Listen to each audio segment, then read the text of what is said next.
Nós vamos agora para o segundo conceito de ácido base, que é um conceito muito mais abrangente do que o de Arrhenius, e é um dos conceitos mais importantes para a fisicoquímica.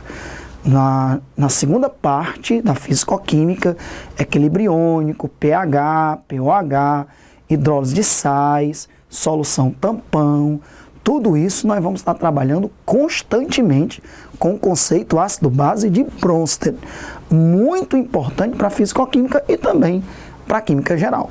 Então vamos ver o que é um ácido e o que é uma base, de acordo com o conceito de Bronsted-Lowry. Então ácidos são substâncias que doam prótons H+. Um ácido é uma substância que doa H+. E o que é uma base? Uma base é uma substância que recebe prótons H+. Então você vai ver que o conceito de Bronsted já é muito mais abrangente do que o de Arrhenius. Vamos ver. Então aqui nós temos o ácido clorídrico, que dentro da água sofre ionização, produzindo H3 ou mais e Cl-. Essa seta maior para a direita significa que o ácido se ioniza praticamente 100%, porque é um ácido forte. Essa seta pequena para a esquerda significa que são poucas as moléculas do ácido que ficam sem se ionizar. Isso é um equilíbrio, que nós vamos estudar, equilíbrio químico e equilíbrio iônico na fisicoquímica, mas é um equilíbrio muito favorável para a direita, já que os ácidos fortes se ionizam praticamente 100%. O conceito de Bronsted ele tem que ser analisado tanto na reação direta quanto na reação inversa. Ácido é quem doa H+, base é quem recebe H+. E não necessita nem ser em solução aquosa. É um conceito mais abrangente, ok? Então vamos lá. Você concorda que foi o HCl que doou um H+ para a água? Como é que eu sei? Que quando o HCl doa um H+ para a água, ele se transforma em Cl-, porque ele doou um H+. E a água que recebe se transforma em quê? H3 ou mais. Então o HCl doa H+, a água recebe H+. Quem doa H+ é o ácido de Bronsted. Ácido de Bronsted. Bronsted-Lowry. E quem recebe H+ é a base. É a base de Bronsted. O conceito tem que ser analisado na reação direta e também na reação inversa. Agora vamos olhar na reação inversa. A reação agora voltando. Agora aqui são os reagentes e lá são os produtos. Para voltar o que você tinha, quem vai doar H+? É lógico que o cloreto não pode doar H+, porque nem H+ ele tem. Na verdade, o cloreto vai receber H+ do íon hidrônio. Então agora é o íon hidrônio que doa H+, e o cloreto que recebe H+. Quem doa H+ é o ácido de Bronsted.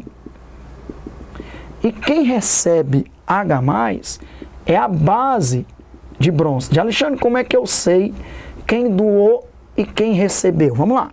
Quando o H3 ou mais doa H+, ele volta a se transformar em água. E quando o cloreto recebe H+, ele volta a se transformar em ácido clorídrico.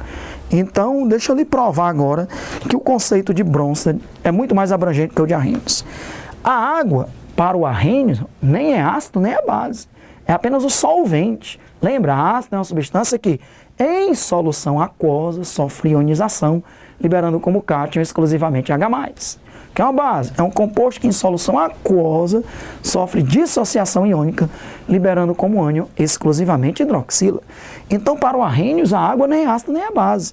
Mas nesse caso aqui, ó, nessa reação, a água está funcionando como uma base. Então, já mostrando para você que é um conceito mais abrangente.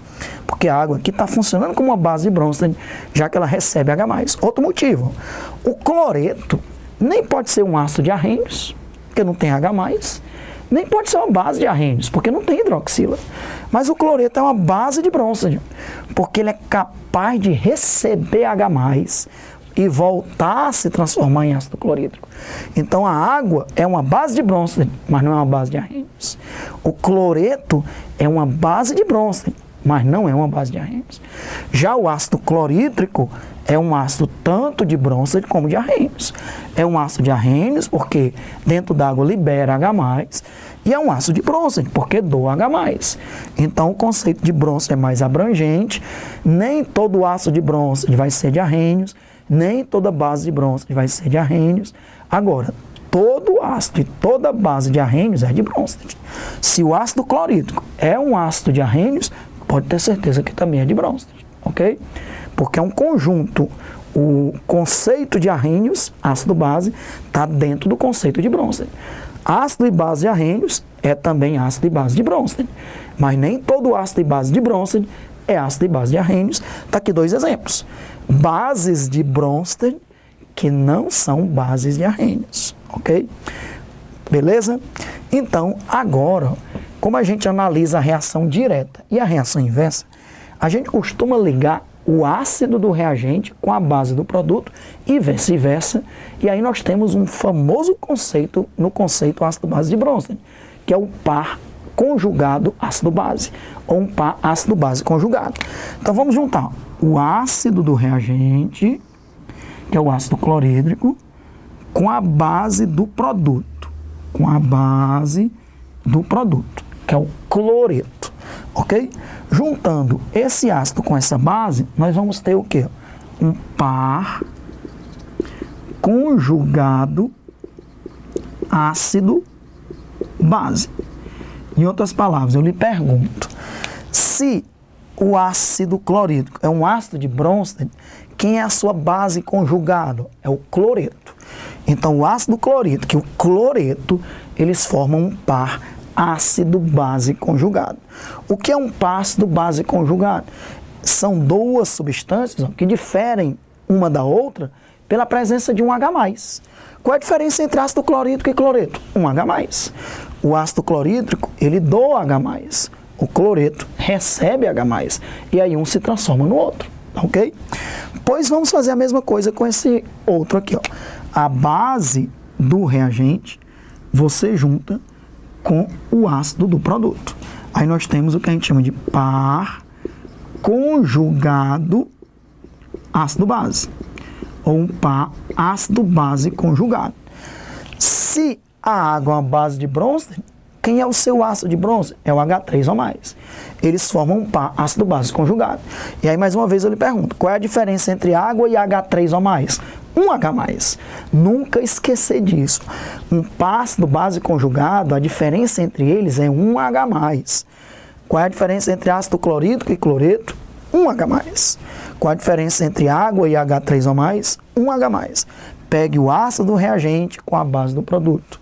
Pegue a base do reagente com o ácido do produto e você terá um par ácido-base conjugado.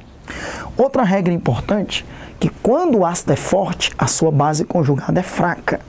Quando o ácido é fraco, a sua base conjugada é forte e vice-versa, ok? Só que isso é relativamente, não é? Por exemplo, o ácido clorídrico é um ácido forte, ok? O ácido clorídrico é um ácido forte, pois o cloreto é uma base conjugada fraca, ok? O que é que significa um ácido forte, segundo esse conceito? Que tem grande tendência para doar H+. O que é que significa uma base fraca, segundo esse conceito? Que tem pouca tendência para receber H+. Então, se o ácido clorídrico é um ácido forte, que tem muita tendência para doar H+, o cloreto é uma base conjugada fraca, que tem pouca tendência para receber H+. Isso tem muita lógica, né? Porque essa reação é muito favorável para a direita. Então, o ácido se ioniza tendendo a ficar na forma de cloreto. Como o cloreto é uma base conjugada fraca, ele tem pouca tendência para receber H+. São poucos os cloretos que recebem H+, voltando a se transformar em ácido clorídrico, por isso que a seta para a esquerda é bem pequenininha. Então, todo ácido forte tem uma base conjugada fraca e vice-versa. Mas, repito, isso é um em relação ao outro, tá certo?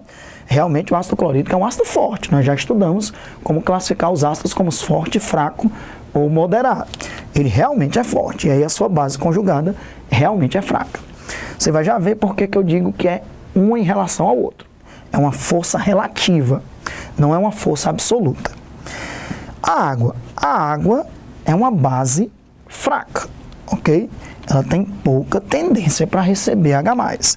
Se ela é uma base fraca, vou escrever aqui a palavra fraca aqui em cima. Se a água é uma base fraca, o seu ácido conjugado é um ácido forte. O H3O+, é a substância em solução aquosa considerada mais forte. Tanto é que o H3O+, tem grande tendência para doar H+, ok? Então, se a água é uma base fraca, o ácido conjugado é um ácido forte. O íon H3O+ é um ácido forte, ok? Beleza? Essa é a comparação relativa. Muito bem. O ácido clorídrico, sendo um ácido forte, se ioniza praticamente 100%. Vamos trabalhar agora com ácido fraco, que é o ácido cianídrico. Vamos usar o mesmo conceito, né? O ácido cianídrico doa H+ para a água. Como é que eu sei que ele doa? Porque ele vai se transformar em cianeto e a água vai se transformar em H3O+. Então, quem doa H+ é o ácido de Bronsted. E quem recebe H+ é a base de Bronsted. Então, quem doa H+, ácido de Bronsted. Quem recebe H+ é a base de Bronsted. A gente tem que fazer essa classificação tanto na reação direta quanto na reação inversa. Na reação inversa fica muito claro que é o íon hidrônio que vai doar um H+ para o cianeto. Quando ele doar, ele volta a ser água. Quando o cianeto receber H+, volta a ser ácido cianídrico. Então, esse aqui doa H+, e esse aqui recebe H+. Quem doa H+ é um ácido de Bronsted. E quem recebe H+ é uma base de Bronsted. Vamos juntar o par ácido-base conjugado, tá certo? O ácido do reagente, ó, você junta com a base do produto. Então, o HCN e o cianeto formam um par ácido-base conjugado, ou um par conjugado ácido-base, não interessa. Qual a diferença entre HCN e cianeto? Um H+. Do mesmo jeito, nós vamos pegar aqui, ó, a base do reagente e juntar com o ácido do produto. Isso forma um quê? Um par ácido-base conjugado. Qual a diferença entre água e H3O+? Um H+. Aí agora, o HCN, nós vimos, ele é um ácido fraco. Quais são os hidrácidos fortes? HCl, HBr e HI. O HCN é um ácido fraco. Se o ácido é fraco, a sua base conjugada é uma base forte. Então, cianeto é uma base forte. E aí é que eu digo, é uma coisa relativa, pessoal. Como esse ácido é fraco, ou seja, ele tem pouca tendência de doar H+, o cianeto é uma base forte, que tem maior tendência para receber H+. Mas essa base, cianeto, é forte em relação a esse ácido. No critério geral, você não poderia classificar o cianeto como uma base forte. O grau de ionização dela não é maior do que 50%, né? Ok? Então é relativo, ok? O cianeto é uma base forte, mas as bases realmente fortes, né, lá no conceito de arrênios, as bases da família 1A, hidroxissódio, hidroxipotássio e 2A, que são as bases mais fortes, ok? Com exceção do hidroximagnésio, que é uma base fraca. Então é uma coisa relativa. Quando o ácido é fraco, a base conjugada é forte relativamente ao ácido e vice-versa, ok? Beleza. Já o H3O+ é um ácido forte, tá certo? É bom que você saiba que o H3O+, ele tem grande tendência para doar H+. Então, como ele é um ácido forte, ó,